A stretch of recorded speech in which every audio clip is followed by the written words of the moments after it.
14 अगस्त वाले दिन 2 बड़ी मूवीज़ रिलीज़ हुई हैं, वार 2 और कूदू। वार 2 पहले से एक स्टेबल यूनिवर्स का हिस्सा है और अपने यूनिवर्स को आगे बढ़ाने का काम करती है, और कूली स्टैंड अलोन मूवी तो ज़रूर है और इतनी बड़ी मूवी है कि इसके ज़रिए एक पूरा यूनिवर्स खड़ा किया जा सकता है, और इन दोनों के नेगेटिव और पॉजिटिव के बारे में इस वीडियो के अंदर हम बात करेंगे। वार 2 की टैगर 3 के बाद बहुत ज़्यादा हाइप बन चुकी थी जब हमने इसका कैमियो देखा था, लेकिन फिर आता है इसका टीजर और ट्रेलर जो कि मूवी की हाइप को बिल्कुल कम कर देते हैं, क्योंकि इसका वीएफएक्स पूरा नहीं था, इसकी लाइटिंग भी अपनी जगह पर नहीं थी। लेकिन जब हम ये मूवी देखने के लिए जाते हैं तो कमियां तो है, ज़रूर है, लेकिन इतनी ज़्यादा भी नहीं जितना हम कि सोच रहे थे। वैसे तो ये मूवी भी स्टैंड अलोन हो सकती है, क्योंकि ये कबीर के कैरेक्टर की एक पर्सनल लाइफ की ट्रेजेडी के बारे में बात करती है। ये अपने यूनिवर्स को आगे बढ़ाने का काम तो सिर्फ अपने कैमियो में करती है। इसका पोस्ट क्रेडिट सीन था जिसके अंदर हमें इसके आने वाली अल्फा मूवी को टीज किया जाता है। इसमें बॉबी देओल एक लड़की के बाजू पर एक टैटू बनाता है जिसका मतलब होता है अल्फा, और अल्फा स्पाई यूनिवर्स की आने वाली एक ऐसी मूवी है जिसमें हमें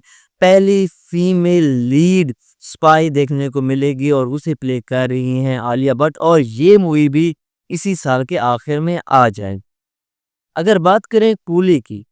तो कूली की जिस तरह से इन्होंने एडवर्टाइजमेंट करी हुई थी तो वो बहुत ज़्यादा हाइप पकड़ चुकी थी, और ऊपर से लोकेश कनगराज इसके डायरेक्टर थे, और लोकेश कनगराज पहले से भी एक यूनिवर्स को लेकर चल रहे हैं, तो बताया जा रहा था कि ये मूवी भी लोकेश कनगराज की यूनिवर्स का एक हिस्सा होगी। लेकिन फिर लोकेश कनगराज खुद आते हैं और कहते हैं कि नहीं, ये एक स्टैंड अलोन मूवी है और ये मेरे एलसीयू से बिल्कुल भी कनेक्ट नहीं है। लेकिन मूवी को देखते हैं तो वाकई में ये एक स्टैंड अलोन तो मालूम होती है, और ऊपर से इसके अंदर जब ये कैमियो डालते हैं आमिर खान का, जिसका नाम लगभग दहा होता है, और वो एक बहुत बड़ा गैंगस्टर है जो कि इंडिया से बाहर काम कर रहा होता है, और फिर वो इंडिया में वापस आता है और कूली यानी रजनीकांत के कैरेक्टर को कहता है कि मैं तुम्हें कब से ढूंढ रहा था, मैं तुम्हारे साथ मिलकर अपने दुश्मन को खत्म करना चाहता हूं। और याद रहे,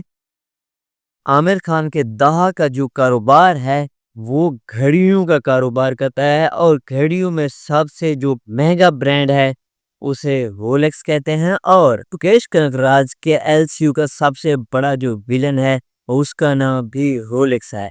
तो शायद से ये कनेक्शन हो सकता है, लेकिन अगर इनमें कोई कनेक्शन ना हुआ तो ये आमिर खान के कैरेक्टर को ज़बरदस्ती कुली में ले आए हैं, और खामखा का एक कैमियो डाला हुआ है। इसका कोई मतलब नहीं बनता अगर इसे एलसीयू के साथ कनेक्ट नहीं किया जाता। बाकी जितनी ज़्यादा अच्छा इसका ट्रेलर था, जितनी ज़्यादा मार्केटिंग करी जा रही थी कुली की, ये मूवी इतनी अच्छी नहीं है।